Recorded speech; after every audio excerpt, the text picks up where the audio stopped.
Brilliant. Okay, well, welcome to the latest edition of Diary of a Professional Tennis Coach, live from Beijing, where I'm sitting with my good friend Dan Kiernan, the coach of the double star Gabby Dabrowski. Dan, it's been a little bit of a disappointing day for you because Gabby and her partner Erin lost. Yep. But we are here really to talk about your job, coaching philosophy and everything that goes to it. But just give us your synopsis so far of the week in Beijing. I've been crying for 2 hours. No. You look like you have. Yeah. I've actually just seen him in the gym. Look, it's disappointing. Losses are always disappointing. I think manners of losses and performance is where I've learned to be as a coach. So, and that's, whether that is a tactical thing, whether it's committing to an area of development, whether that's how we are as a team, certain team dynamics. And probably today, I think the girls would both admit they were a little bit below par in a couple of those performance areas. So I guess your initial feeling is disappointment, but then you're always looking for ways of switching things up as well. Someone said to me a few years ago, when something bad happens, say the word good. And that kind of whole kind of thought process. And I think when the tour is so long, and this is probably their 25th, 26th tournament of the year, you're gonna have some days, right? So, but how are you able to use that content to be able to go, okay, are we going to be able to look back and say, well, this was the catalyst for helping us win the Australian Open?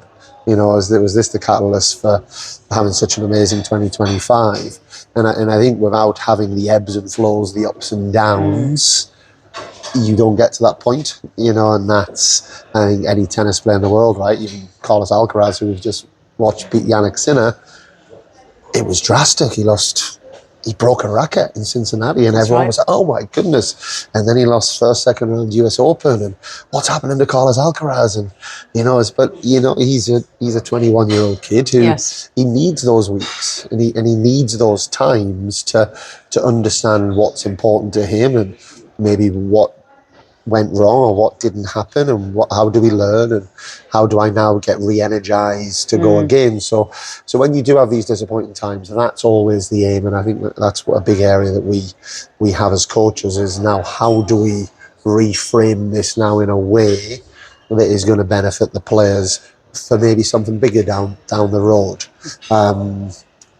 So that'll be my job the next couple of days. Not easy, but I think you're right. How many times have we seen a catalyst like the Aryna Sabalenka service problem? And then, of course, now she's won 2 Australian Opens and is arguably the best player on the WTA. And then, like you said, Carlos Alcaraz had that awful, it was an amazing match, wasn't it, against Novak Djokovic at the Olympics, but a lot of tears and then didn't really find it. And now, he's on an amazing winning streak. I think it's 8 or 9 matches. He's just beaten Yannick Sinner in an unbelievable final here in Beijing. So are you kind of the proponent or opponent of you either win or you lose or you learn? No, I'm actually not. I think you learn anyway.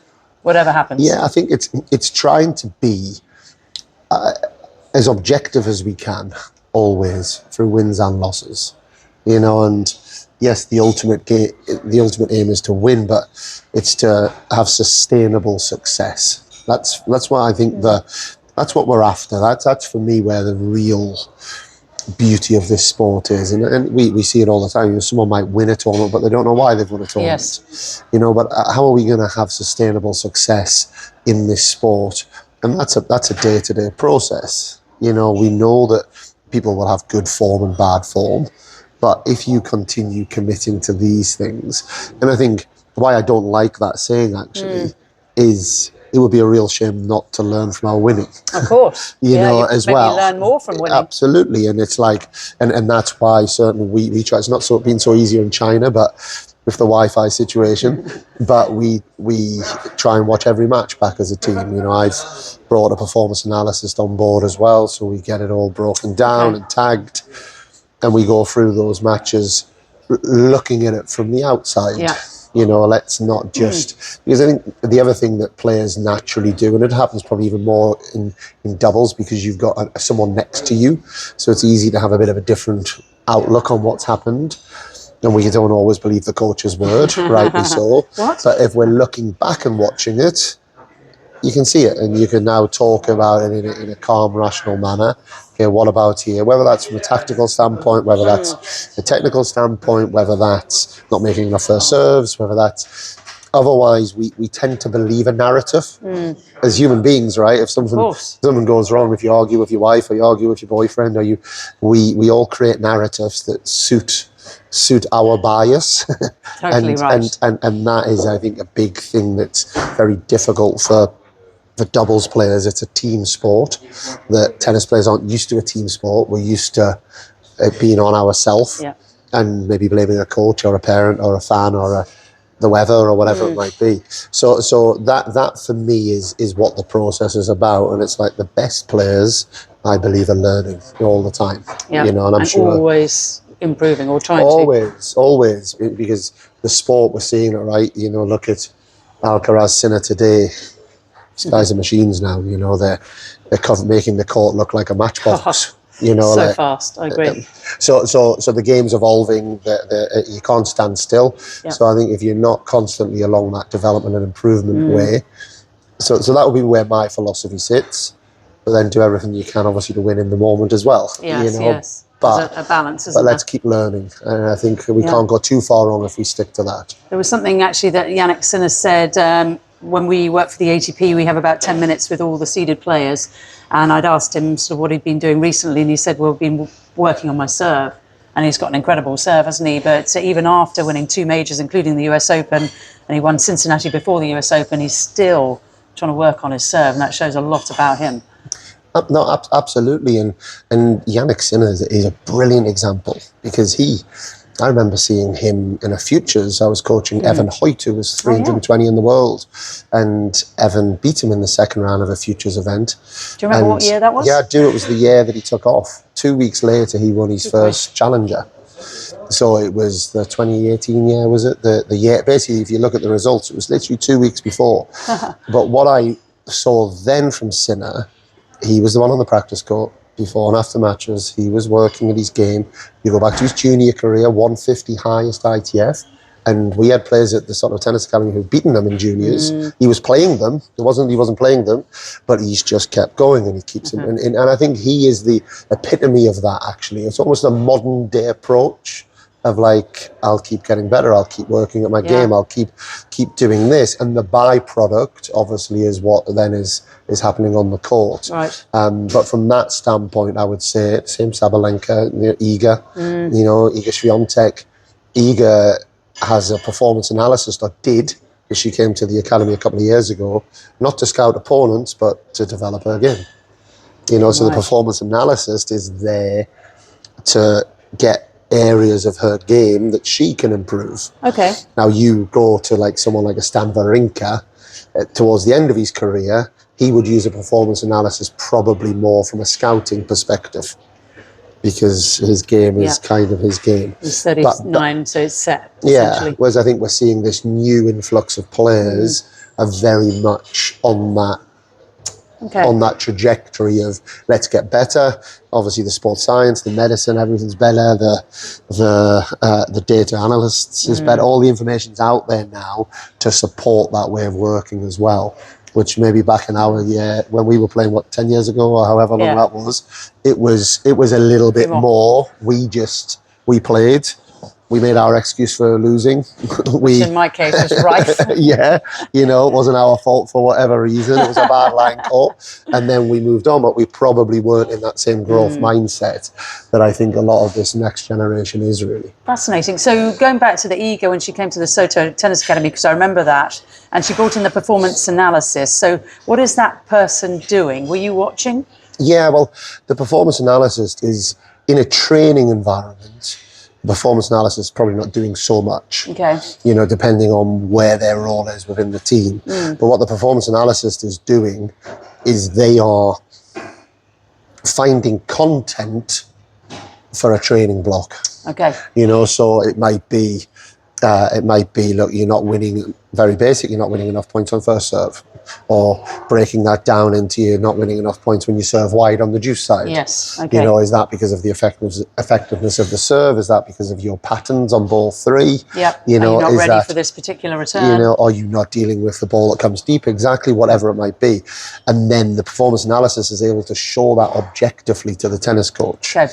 And to the team, you know, and have some suggestions. It's then obviously the tennis coach's job to have the expertise and the, I guess, the art of delivery to the player, because players don't just need to see a bunch of numbers. And then these are now our key areas of work over the next 2 weeks. And in that situation, that was to get ready for the clay court season. Yes. So that was clay specific, you know. So in the training environment, I guess it depends how close the performance analysis is to the team.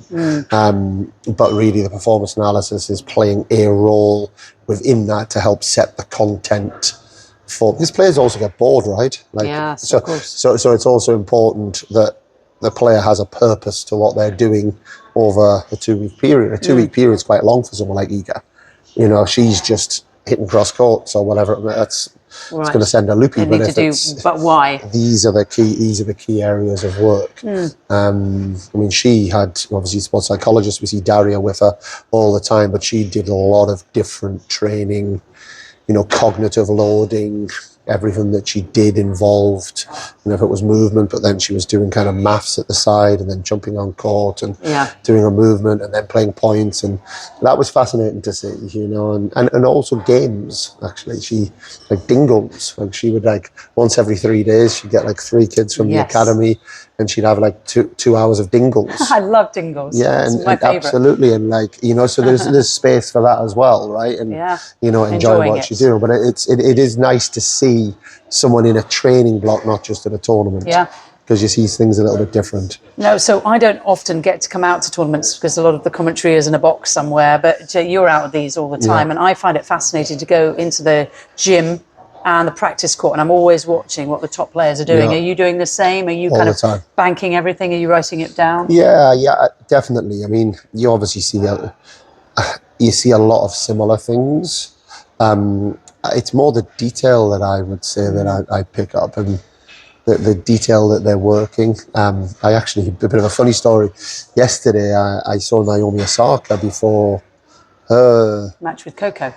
Yeah, but early on in the day, and I did have this thought in my head. I was like, she's like doing like a full workout here. I was like, oh, she's doing a lot.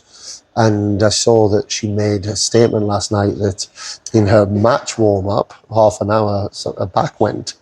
And I'm not saying that there's a link, but I was definitely a little bit, that caught my attention because I felt what she was doing was a little bit more than I've seen some people do. A bit hardcore, it sounds like. A little bit maybe. I don't know. Like, I don't know her setup. Of course. But on a match day, I looked, I was like, oh, she's playing at 9 p.m. tonight. This is a pretty intense. And of course, she's got a new coach, hasn't she? In Patrick Mouratoglou. Yeah. So maybe this is a new thing, and then she had to retire in her third set against Coco Gauff here in Beijing. So on the positive side of that, I think he's the right coach for her right now. Okay, so that's good. She probably needs to be built up and encouraged because she's got all the game, hasn't she? I think so. I know, you know, Patrick will get people saying certain things, but ultimately, I think what he is he's someone that's very good at selling things, and he's very good at selling belief. You know, belief's something you can sell to a player, and obviously Osaka's got it because she's won so much over the years, but it feels she needs that little extra push right now. And I actually spoke to Patrick the other day and I told him that. I said, look, I think this is a great partnership, you know, and I do believe that. So I was a little bit disappointed last night because I think I love Coco as well, but I feel Osaka's ready to. Oh, yeah. And I think he might give her that little push over, actually. Over some of the matches she's played, I actually commentated on her win over Yelena Ostapenko at the US Open, and I thought she was incredible. Yeah. And there have been glimpses, haven't there, of Naomi Osaka that won 4 major titles. Last question, because we'd obviously love to have you on, but just for now, you're obviously coaching a doubles player. When Gabby retires, because I'm sure your relationship with her will be long and fruitful, would you be happy to move into the singles sphere? Would you be happy to move over to the ATP? And why, I suppose? Yeah, look, I mean, I was working, before I worked with Gabby and Erin, I'm working with Erin as well. I I was working with ATP doubles players the year before. The 10 years previous to that, I was working with ATP and WTA players. They maybe didn't have the rankings, you know, of top 10 in the world. But for me, I guess I coach tennis, and I'd even go a step back from that. I coach people. I like working with people, you know. So at the end of the day, I think the thing I love about it is hopefully having an impact, you know, and building relationships and being able to help a person in that field, you know. Then, you know, the tennis expertise comes in. You know, I wouldn't say I got more expertise in doubles than singles. Just in this period of time right now, doubles is a space that I'm in, which I'm thoroughly enjoying, you know, and it's something that I'm very passionate about. But at the same time, absolutely, you know, singles is tennis, you know, and it might be, who knows, a different sport or you know, something else. I like working with people, you know, and that's, you know, I have my own academy in Spain, and it's the same. I like having young players, young coaches that are coming in and helping them develop. So that's really where my passion is. I guess the information bit that's specific to what that is only actually a small part of what the skill of a coach is, in my opinion. You're a people's person. You can clearly see that. I mean, I've known you for ages, and I think your personality shines through. And that is a big skill in this sport, because it is quite a lonely. You're with your player one-on-one or one-on-two, as your case. You know, there's you go back to your hotel room. It's nice to be able to actually have friends, isn't it? Be quite sociable. Yeah, it is. And the last thing I would say on that, and to use Patrick Mouratoglou as an example, is like, I think sometimes we get a bit caught up that a tennis coach needs to have all this technical knowledge, or they need to have these things. It's about being the right person at the right time with that right person, and it's so much about timing. It's so much about situation. It's so much then about connection in that right moment in someone's life, you know. And that's, have I impacted Gabby and Erin? I don't know. I hope I have. They take all the credit, rightly so, you know, for the success they've had the last 12 or 18 months, you know. But I believe I was the right person in that spot with the right people in that right time. That doesn't mean that I'm a better coach than somebody else. You know, and that's where I think we're always looking for, you know, putting rankings on coaches and who's this and who's that, and it's like, no, that's not how it is. It's so much about timing, connection, and that happening with the right people. You know, and that's how, you know, maybe down the line there might be someone else that comes along, and I might be the right fit into that right period, and they might be the right fit into that period for me as well. Or not, but let's see. Time will tell. I'm right with you. That's why we've been married for how long? I've been 20 years. Yeah, and then it's not far off 2016. Yeah, so there we go. 16 years. It's all years. about communication and enjoying it. Absolutely. Thank you very much. And of course, you've got a podcast. I Control the Controllables. Control the Controllables. Right, so which is very close to my heart in all of my philosophies. You know, and it's to have something to be able to talk about that and have those words kind of ringing through. It's not just a fluffy saying to me. It's that kind of really properly taking responsibility and ownership for ourselves, and those are at the heart of my coaching philosophies as well. Perfect, brilliant. All right, thank you for having me. Control the Controllables. Absolutely. And Dan Kiernan. And this could be our next guest. God, if only.